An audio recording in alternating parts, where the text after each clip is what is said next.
বাঁধাকপির এই রেসিপিটি তৈরি করার পরে নিজের প্রশংসা তো নিজেরই করতে ইচ্ছা করছিল। এটা খেতে এত মজা হয়েছিল, আপনারও পছন্দ হবে। দেখতে থাকেন পুরো ভিডিও। আজকের বাঁধাকপির এই রেসিপিটি তৈরি করার জন্য এখানে আমি অর্ধেকটা পরিমাণ বাঁধাকপি কেটে ধুয়ে পরিষ্কার করে নিয়েছি। এখন ফুটন্ত গরম পানির মধ্যে বাঁধাকপি দিয়ে দিলাম, তার সাথে দিয়েছি 2 পিস পাঙ্গাস মাছ।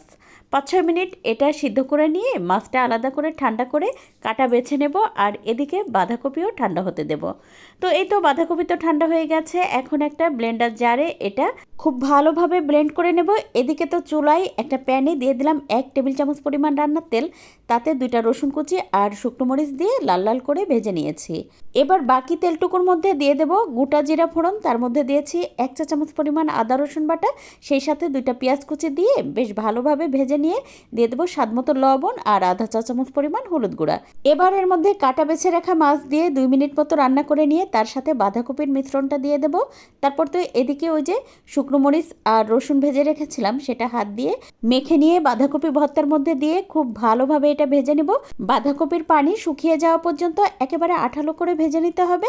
নামানোর আগে দিয়ে দেব ধনেপাতা কুচি।